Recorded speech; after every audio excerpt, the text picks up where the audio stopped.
তিনারা দিনের যতক্ষণ পর্যন্ত কোনো জিনিস না করেছেন ততক্ষণ পর্যন্ত খেতে পাইনি।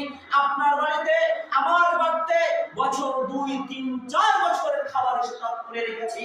চাল আমি রেখেছি 2 কুইন্টাল, গম রেখেছি আমি 2 কুইন্টাল, ধান রেখেছি আমি 20 মণ রেখেছি। আপনি আমি একটা দিন 1 ঘন্টা যদি আমি আপনি না জমিতে না যাই, যদি আমি দোকান বাজারে বিজনেসে না যাই, তাহলে খেতে পাবো, আপনি খেতে পাবো, কিন্তু আপনি খেতে পাবেন, কিন্তু সাহাবারা আমাদের পেতেন না। কিন্তু দুঃখের সাথে বলছি আমি, এমনি শুক্রবার, এমনি দিনগুলো, এমনি মাসগুলো যেভাবে আমরা অতিক্রম ব্যয় করলাম, ঠিক তেমন ভাবে এই জুমার দিন, রমজান মাসকে আমরা মূল্য দিই না। 365 দিনের মধ্যে 365 দিনের মধ্যে সবচেয়ে শ্রেষ্ঠ দিন হলো আরাফার দিন। বলুন সুবহানাল্লাহ। 365 দিনের মধ্যে সবচেয়ে শ্রেষ্ঠ রাত হলো আজকের লাইলাতুল কদর। বলুন সুবহানাল্লাহ। মাসের মধ্যে, সপ্তাহের মধ্যে সবচেয়ে শ্রেষ্ঠ দিন হলো এই জুমার দিন। বলুন সুবহানাল্লাহ। এই জুমার দিন আমরা পেয়েছি শ্রেষ্ঠ দিন, শ্রেষ্ঠ মাস পেয়েছি, শ্রেষ্ঠ রাত একদিনে পেয়েছি। বলুন সুবহানাল্লাহ। এত সুন্দর, আমরা কত সুন্দর, আল্লাহ আমাদের উপরে কত রহমত বর্ষিত করেছেন, আল্লাহ আমাদের উপরে কত রহমত বর্ষিত করেছেন, বরকত নাজিল করেছেন। আল্লাহ আমাদেরকে কত ভালোবাসেন। বিশ্বনবী সাল্লাল্লাহু আলাইহি ওয়াসাল্লাম তিনি একবার ভাবতে লাগলেন, ভাবতে ভাবতে ভাবতে বিশ্বনবী সাল্লাল্লাহু আলাইহি ওয়াসাল্লাম ভাবছেন, বনি ইসরাইলের যুগের লোকেরা, বনি ইসরাইলের যুগের লোকেরা তিনারা হাজার বছরের চেয়েও বেশি, 1000 বছরের চেয়েও বেশি তিনারা কি করেছেন, বেঁচেছেন। এইরকম বিশ্বনবী সাল্লাল্লাহু আলাইহি ওয়াসাল্লাম এই কথা নিয়ে ভাবতে লাগলো। বিশ্বনবী বলছেন, বনি ইসরাইলের যুগরা যদি 1000 মাসের চেয়েও বেশি বাঁচে, তাহলে উম্মতে মুহাম্মাদি, আমার উম্মতরা কি আল্লাহকে খুশি করতে পারবে না? তার মতো আল্লাহকে ইবাদত করবে, আল্লাহর ইবাদত বান্দাই করতে পারবে না তাদের মতো? এই কথা নিয়ে বিশ্বনবী সাল্লাল্লাহু আলাইহি ওয়াসাল্লাম ভাবছে। বিশ্বনবী সাল্লাল্লাহু আলাইহি ওয়াসাল্লাম তিনি ভাবতে আছেন যে বনি ইসরাইলের যুগের লোকেরা 1000 মাসের চেয়েও বেশি বেঁচেছে, কিন্তু আমার উম্মতে মুহাম্মাদি, আমার উম্মতরা কি তাদের মতো যে 60-70 বছর বাঁচে, কিন্তু আমার উম্মতের তাদের মতো আল্লাহকে খুশি করতে পারবে না। এই কথা ভাবছেন।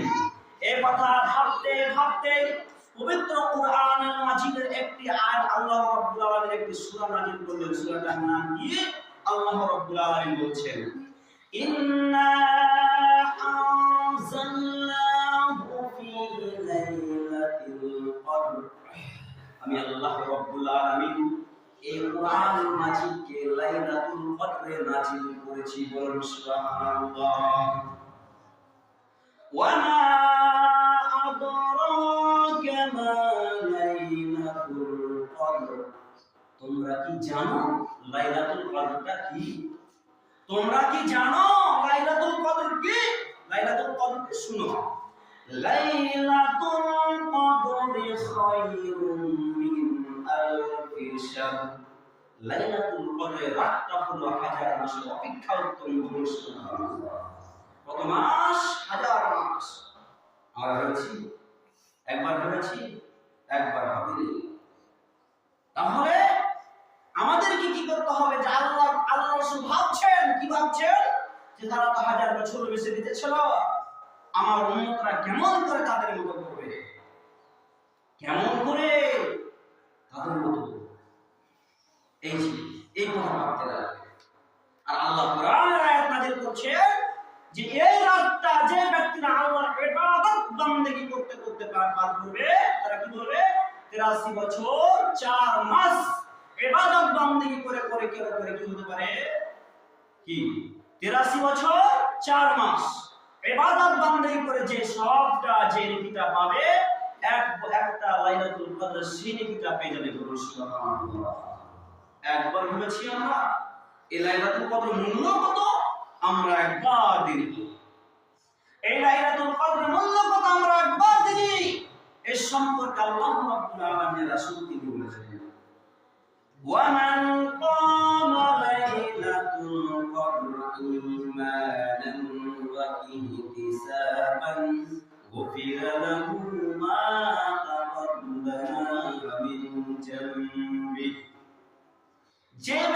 হলো এই লাইলাতুল কদরকে ইমানের সাথে সওয়াবের আশায় নেকির উদ্দেশ্যে যে ব্যক্তিগুলো এই রাতটাকে আল্লাহর ইবাদত বান্দেগি করতে করতে করতে করতে ব্যয় করবে, পাস করবে, সে ব্যক্তিগুলো কি পাবে? তার জীবনের সমস্ত সাগিরা গুনাহগুলো মাফ হয়ে যাবে। সুবহানাল্লাহ।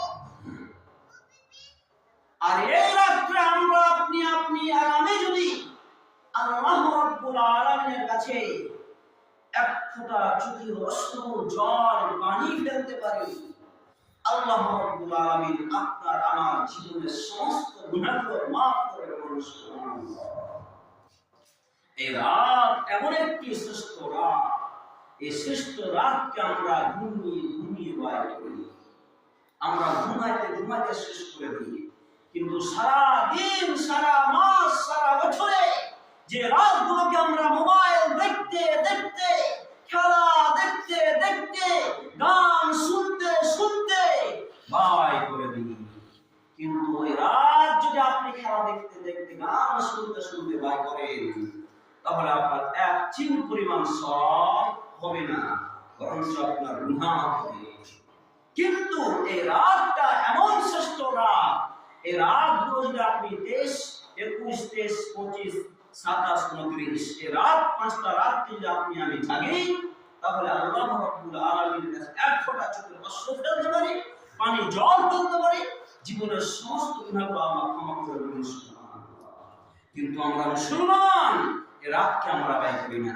আর যদিও কেউ চাকরিরা ছোট মোটো মেয়ে ছেলেগুলো করে মসজিদে, তারা কি করে? খেলতে খেলতে, এইদিকে আড্ডাবাজি করতে করতে, অনেক রকমের পিকনিক, অনেক রকমের কি কিনা বলছে, সেগুলো খেতে খেতে, চা বিস্কিট খেতে খেতে সময় কি হবে? এরকম করে যাচ্ছে, কোনো লাভ হবে না।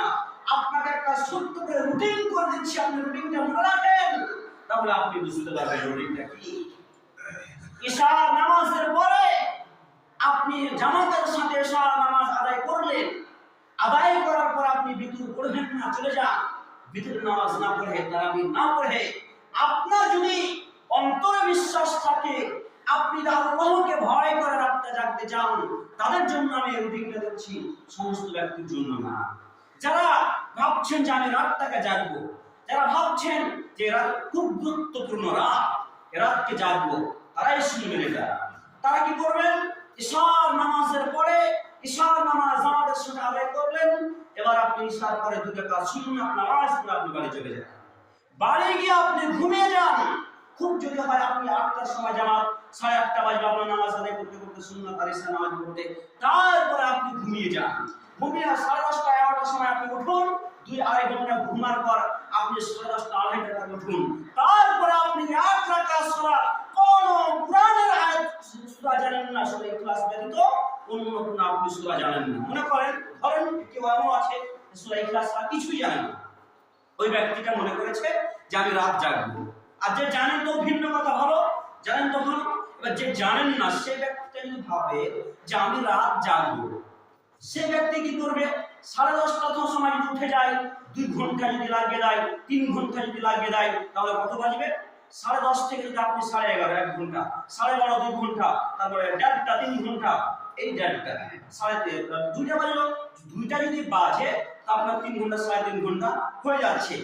এই সময়টাকে যদি আপনি 1 রাকাত, 2 রাকাত সালাত যদি আপনি দাঁড়িয়ে দাঁড়িয়ে সূরা ফাতিহার পরে, দাঁড়াতে দাঁড়াতে সূরা ইখলাস পাঠ করে যান করতে করতে করতে করতে করতে ভাবছেন যে আর নয় আমি দাঁড়িয়ে থাকতে পারি না, মনে হয় আমার খাস্তা লাগছে, এরকম যখন হবে তখন আপনি সাজদা, আপনি রুকু সাজদা করেন, রুকুতে আপনি যতক্ষণ পারছেন দাঁড়িয়ে থাকেন, রুকু করে থাকেন, সুবহান রাব্বিয়াল আযীম, সুবহান রাব্বিয়াল আযীম, সুবহান রাব্বিয়াল আযীম, সুবহান রাব্বিয়াল আযীম, সুবহান রাব্বিয়াল আযীম, এক পয়সা আপনি কি পাবেন না, একটাও নাকি পাবেন না আপনি।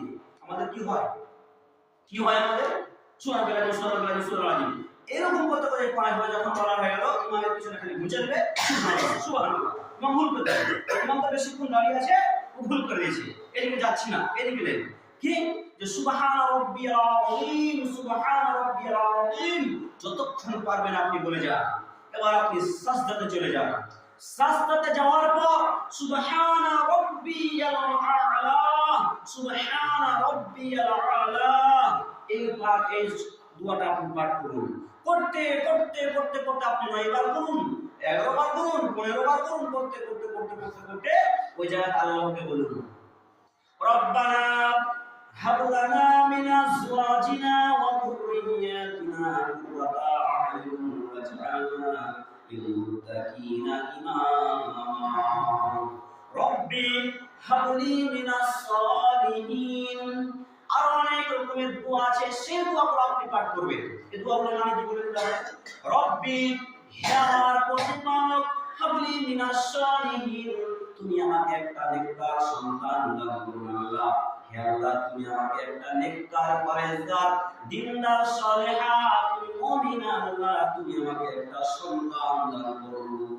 ছেলে অথবা মেয়ে, কে করেছিল বলুন তো? হযরত ইব্রাহিম আলাইহিস সালাম করেছিলেন। ইব্রাহিম আলাইহিস সালাম করেছিলেন। সূরা সফের 101, 2, 3, 4 এরকম আয়াতগুলো আপনি দেখতে পারেন। এই আয়াতগুলো যে আল্লাহকে বলেছিলেন, রব্বি হাবলি মিনাস সালিহিন, হে আল্লাহ তুমি আমাকে একটা পরেজগার সন্তান, সালেহ সন্তান দান করুন। আল্লাহ রাব্বুল আলামিন হযরত ইসমাঈল আলাইহিস সালামকে দান করেছিলেন। বলুন সুবহানাল্লাহ। ইসমাঈল সালাম খারাপ বললেন না, তিনি একজন নবী, আল্লাহ তাকে দান করেছিলেন। বলুন সুবহানাল্লাহ।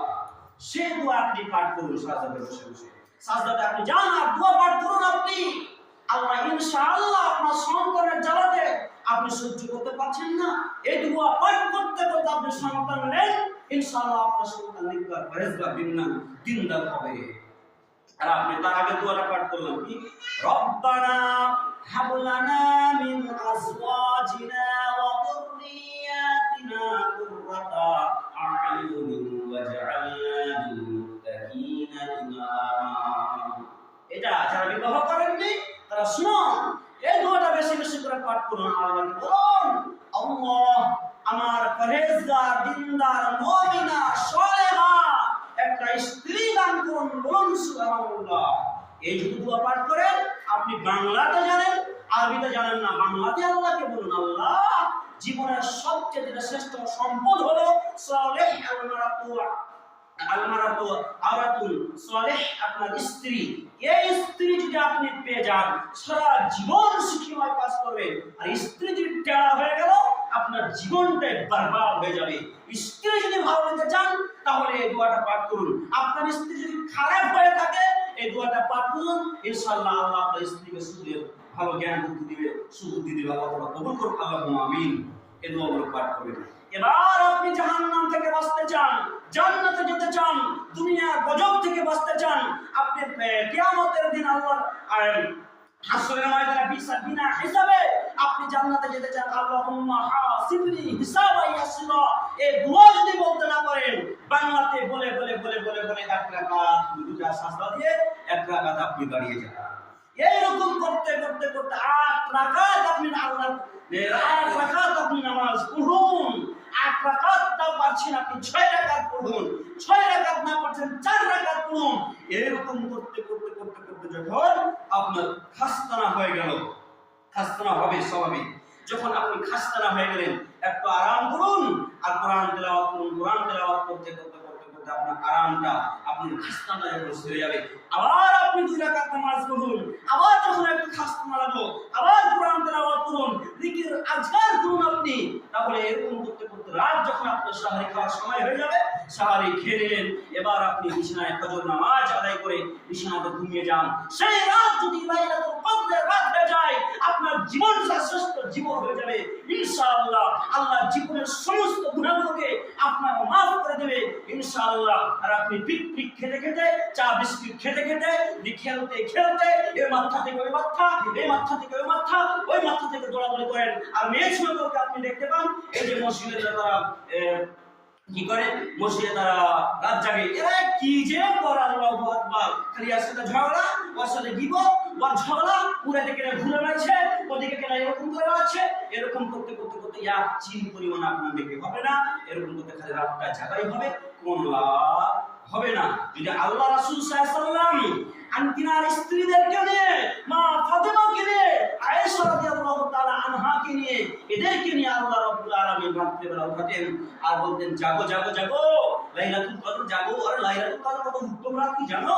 আল্লাহর কাছে কিছু চাও এই দোয়া করতে।